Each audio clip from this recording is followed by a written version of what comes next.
Good morning to all and welcome to Vishnu classes. आज हम role of peer group करेंगे socialisation basis of education में।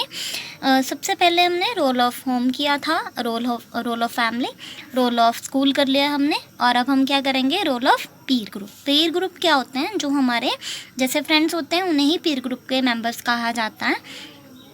पीर group हमारे ही friends होते हैं, जैसे कि क्लासमेट्स हो गए, जिनसे हमें कुछ ना कुछ मतलब कि सीखने को मिलता है। जैसे जो कुछ हम टीचर से गेन नहीं कर पाते कई बार नॉलेज, तो हम कहते हैं ना कि हमारे फ्रेंड को कि हमें ये सिखा दो, तो वो क्या हो गए, जो कुछ हम टीचर से लर्न नहीं कर पाते वो हम किससे सीखते हैं? पीर ग्रुप के मेंबर से। पीर ग्रुप कौन से हैं? जो कि हमारे ही फ्रेंड्स हैं, हमारे ही एज लेवल के हैं, हमारे मेंटल लेवल के हैं।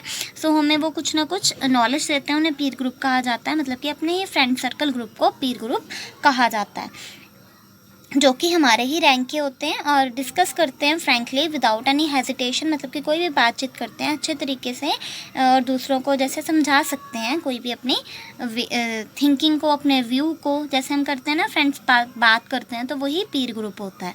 पीर ग्रुप जो है वो प्राइमरी पीर ग्रुप भी होते हैं और सेकेंडरी पीर ग्रुप होते हैं। सो जो पीर ग्रुप हैं वो दो तरह के होते हैं।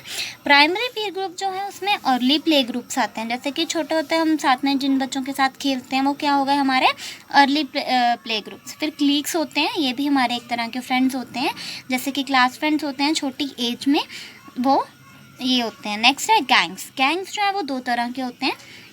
सबसे पहले होता है कंस्ट्रक्टिव गैंग, जिसमें कि हम कुछ बनाने के लिए, जैसे कि टीचर ने कोई असाइनमेंट दी है, उसे बनाने के लिए हम सभी इकट्ठे हुए हैं, ठीक है, तो ये क्या हो गया, कंस्ट्रक्टिव गैंग हो गया।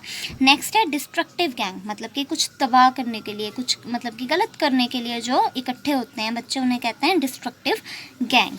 नेक्स्ट है सेकेंडरी पीर ग्रुप। सेकेंडरी पीर ग्रुप कौन से होते हैं? जो कि यूथ क्लब हो गए, जैसे कि एनजीओज हो गए, ये सब क्या हो गए, सेकेंडरी पीर ग्रुप।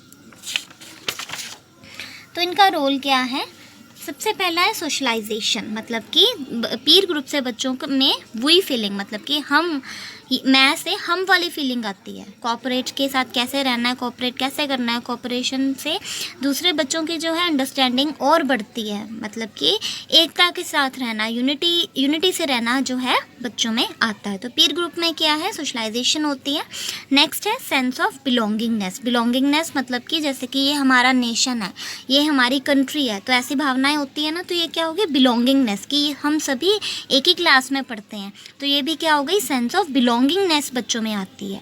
नेक्स्ट है डेवलपमेंट हेल्दी एटीट्यूड, मतलब कि जब हम सभी बच्चे इकट्ठे होके कोई बातचीत करते हैं अपने ही गैंग के, कोई मतलब कि कंस्ट्रक्टिव कह लो गैंग का, तो वो क्या हो गया, एक हेल्दी एटीट्यूड बन जाता है कि हम हमारे फ्रेंड्स बन जाते हैं, तो हम जो है काम अपने अच्छे तरीके से कर सकते हैं, दूसरों की हेल्प ले लेते हैं, दूसरों की हेल्प कर देते हैं, तो इससे क्या होता है, हेल्दी एटीट्यूड बनता है हमारा। नेक्स्ट है डेवलपमेंट ऑफ फ्री एक्सप्रेशन। जब हम जो है इक्वालिटी के साथ दूसरे बच्चों के साथ रहते हैं, तो क्या होता है, हम इजीली अपने व्यूज़ को एक्सप्रेस कर पाते हैं। अगर टीचर ने कोई सेमिनार भी दिया, हम एग्जाम्पल लेते हैं, तो सभी हमारे क्लासमेट्स के साथ जो है हम अच्छे तरीके से रहते हैं, कोऑपरेशन के साथ रहते हैं, तो डिस्प्यूट नहीं करते, तो इससे क्या होता है, फ्रीली अपनी चीज़ों को, मतलब कि अपने व्यूज़ को एक्सप्रेस कर सकते हैं हम दूसरों के आगे।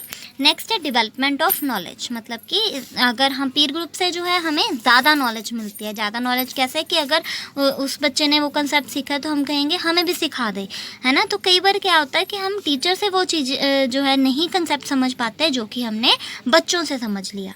नेक्स्ट है डेवलपमेंट ऑफ स्टडी हैबिट्स। हम कहते हैं ना कि मेरा फ्रेंड तो इतने से इतने बजे तक पढ़ता है भाई, तो हम भी पढ़ने लग जाते हैं, तो ये क्या हो गई, हमारी डेवलपमेंट होती है स्टडी हैबिट्स की पीर ग्रुप से।